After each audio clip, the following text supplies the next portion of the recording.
You wake up with a start at 3 in the morning. Your mind won't stop. Worries are racing. The next day weighs on you before it even begins. What if I told you that samurai warriors face death with the same calm you should face Monday? Not because they were cold, but because they mastered something you haven't yet. In the next few minutes, you'll learn 16 ancient principles that transform chaos into clarity. It's not theory, it's practice. Stay until the end. The last principle changes everything. Fudoshin, the unshakable mind. It's not the false peace of someone who isolates themselves from the world in search of artificial tranquility. It's standing in the middle of the storm, while everything around them crumbles. Imagine yourself in the noisiest square in the city. People shouting on one side, deafening horns on the other, vendors vying for your attention, total chaos invading all your senses. And you, there in the center of it all, breathe deeply. Observe each stimulus, but don't let yourself be swept away by any of them. Most people don't lose control because of the outside world. They lose it because they don't realize the exact moment a thought hijacks the direction of their lives. It's subtle. It's quick. It happens without you noticing. A hasty judgment about someone. A stupid comparison that diminishes you. A fear whispering in your ear that you're not capable, that you'll fail, that you don't deserve it. Practice this right now.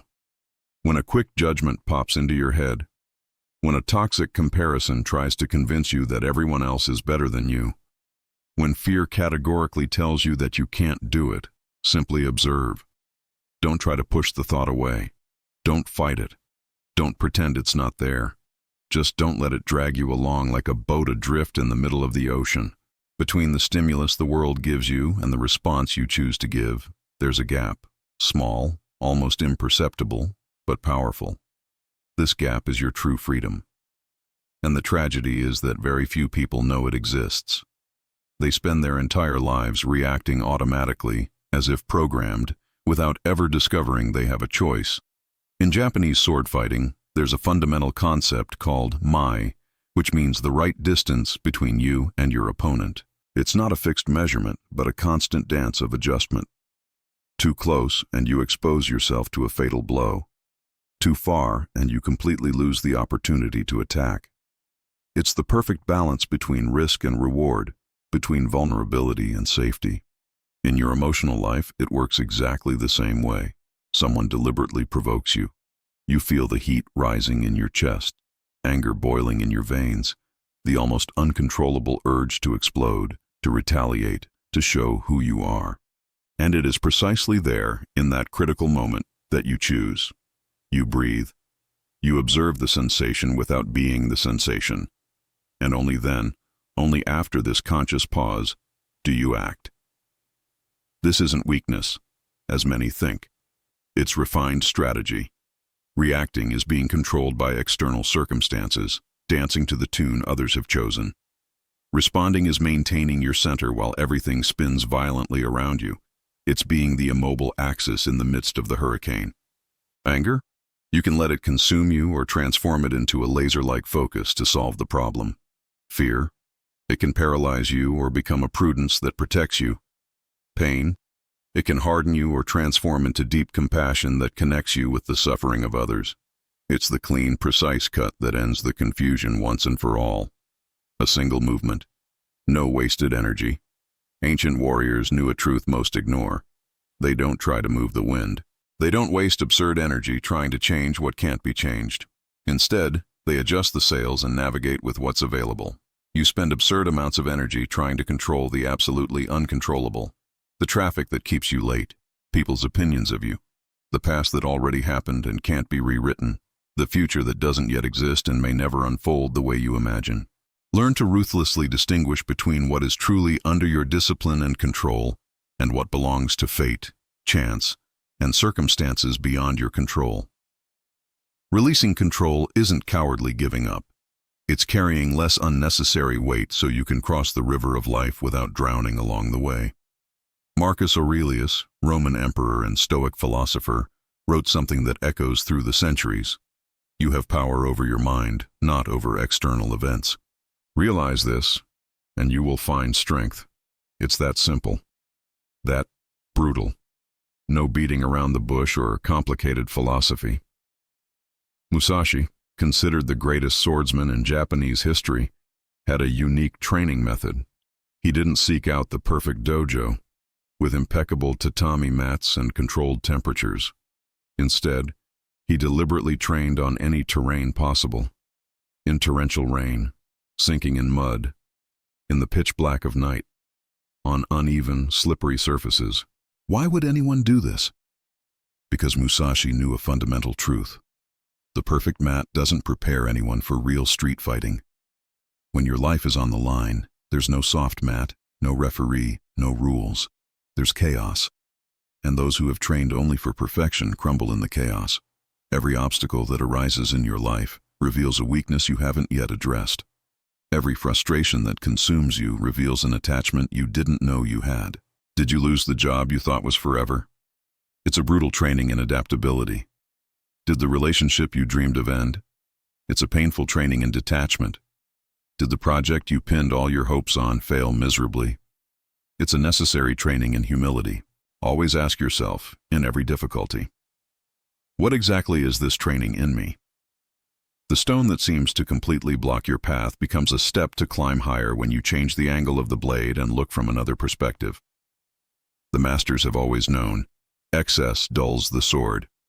A blade laden with ornaments loses its edge, loses precision, loses its lethality. You do the same with your life. You accumulate possessions you don't use.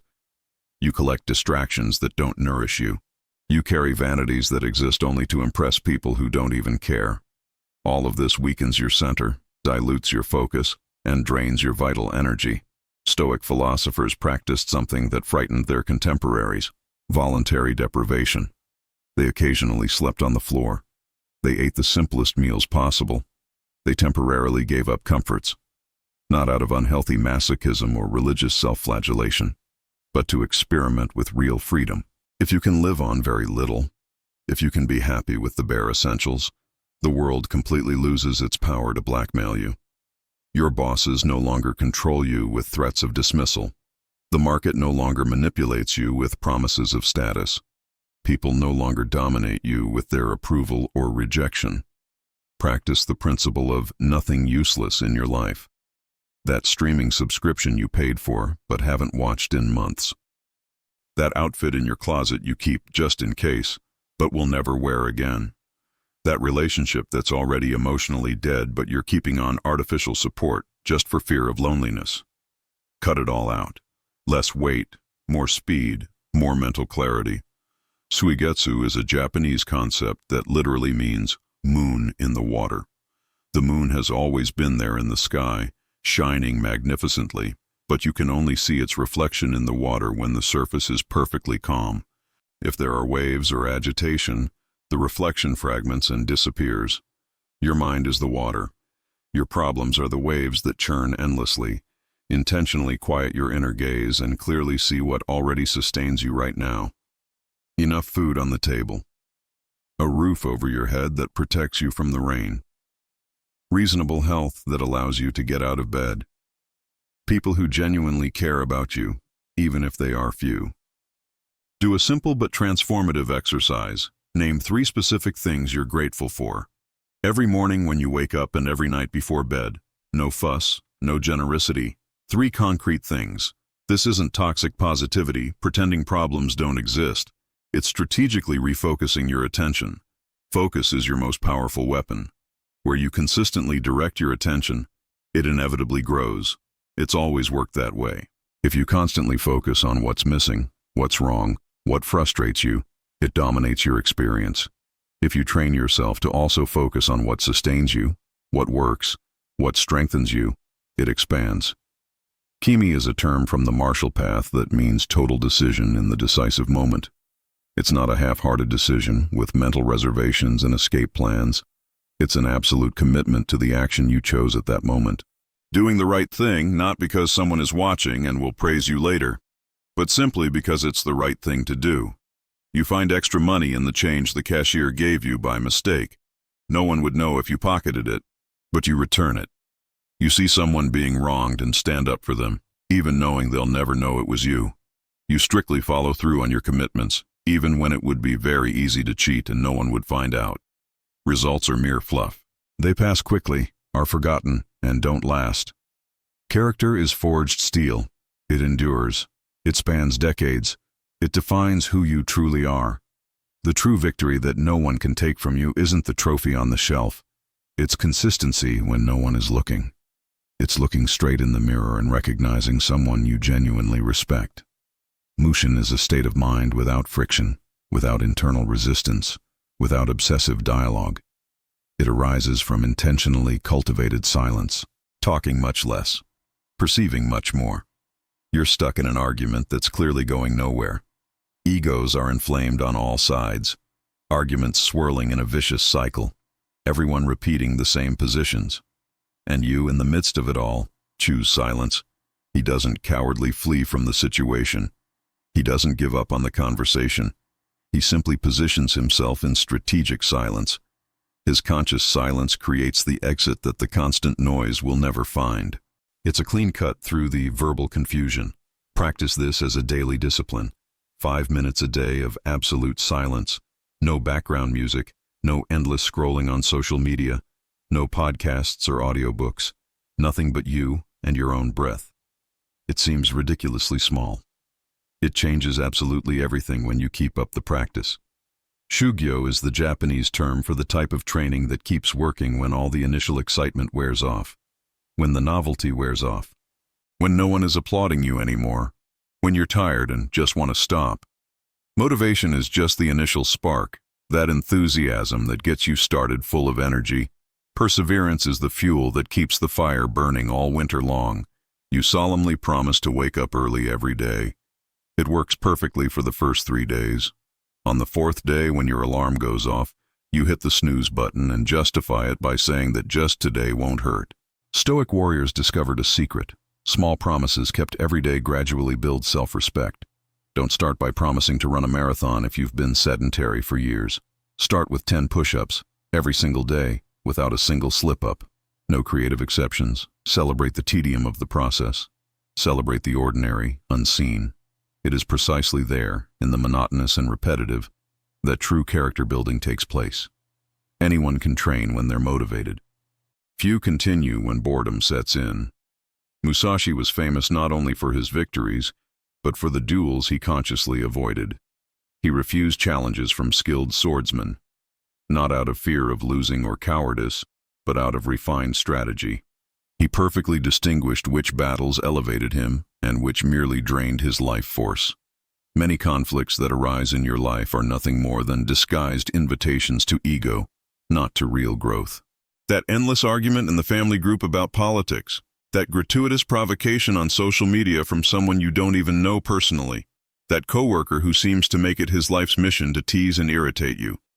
Before entering into each conflict, ask yourself with brutal honesty, does this elevate me to a better place, or does it just drain me? If the honest answer is that it drains me, strategically withdraw, without elaborate explanations, without creating additional drama, simply leave. Save your precious energy for what truly matters in the grand scheme of your life. A constantly tired warrior doesn't win decisive battles. Choosing your battles isn't cowardice, it's the strategic wisdom of the ancients. Mono, no aware, is a Japanese expression that captures something difficult to translate.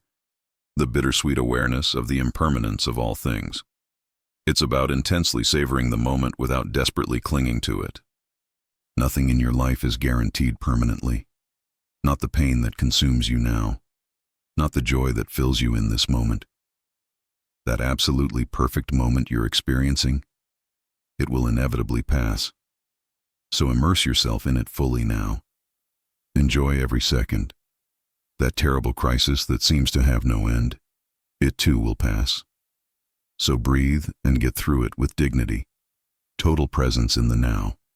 Maximum intensity in the experience, but complete lightness in attachment to the outcome. It's the warrior's paradox that ancient texts have always pointed out, living fully each moment, knowing deeply that everything is temporary by nature. Hansei is the Japanese practice of honest and gentle reflection on your own actions. Every day before bed, ask yourself two simple questions. What did I do well today? And what can I improve tomorrow? Without beating yourself up with destructive guilt. Without creating psychological drama. See clearly, adjust course, move forward. Guilt paralyzes you completely. It leaves you stuck in the past, dwelling on mistakes. Responsibility moves you. It pushes you forward with conscious adjustments. You don't need to achieve impossible perfection. You just need to be brutally honest with yourself about where you are and where you want to go. What you consciously embrace can change form. What you deny and hide remains exactly the same, only growing in the shadows of the unconscious. The foundation of any building is completely invisible. No one sees it, no one praises it. But it's precisely this foundation that bears the weight of the entire edifice when the storm hits. Wake up every day with a clear purpose. Eat with moderation and awareness. Work with genuine focus. Pause regularly to simply breathe and refocus. Small katas, small repeated forms that sustain life's great battles. When inevitable chaos arrives, and it always arrives without warning, well-trained basics are what carry you. You won't magically find strength you don't have. You'll automatically draw on what you consistently trained when you were calm and centered. Reverence for the ordinary, the unnoticed. That leisurely Sunday breakfast. That distracted hug when someone leaves the house. That seemingly insignificant conversation about nothing important. One day, and it may be sooner than you think, you'll desperately want it back, and it won't be there anymore. Practice what might be called preventive gratitude. Don't wait for a brutal loss to teach you a lesson. Appreciate what you have now. The ordinary is the sacred mat where the soul learns to fall without getting hurt and rise stronger. Listen respectfully to everyone. Obey only your deepest conscience. The whole world constantly shouts contradictory advice. Well-intentioned mentors. Influencers selling magic formulas. Family wanting you to be what they couldn't be. Friends projecting their fears onto you. Filter absolutely everything through a single essential question. Does this expand me to be more myself, or does it shrink me to fit others' expectations? Your true compass has always pointed inward. You just didn't trust it enough. Water carves through the hardest rock, not with the dramatic thunder of a single impact, but with the patient return, day after day, drop by drop.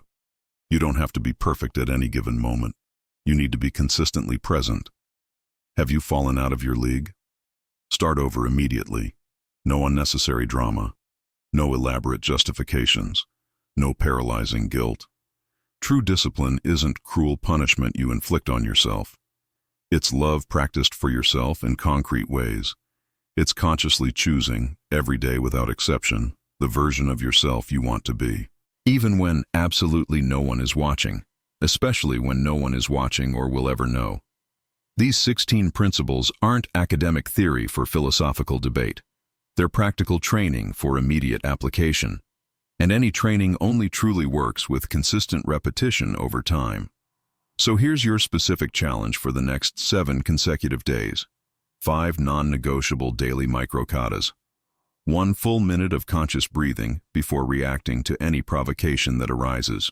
3 specific gratitudes every morning upon waking. Write them down on paper. Don't just think vaguely. A clear rejection of what is useless each day, whether it's a digital distraction, an empty commitment, or a toxic conversation. An act of genuine virtue without an audience. Something good that absolutely no one will know you did. 5 minutes of conscious silence at some point during the day, without a cell phone, without anything, just you and your breath. Write your personal anchor in the comments. Today I choose direction, nothing useless. This isn't a catchy motivational phrase. It's a concrete daily vow. If this resonated deeply with you, subscribe to the channel, share it with those who really need to hear it, and come back tomorrow to continue. The path isn't a spectacle for entertainment. It's a beaten path with every step taken. Water and sword. Until the next battle.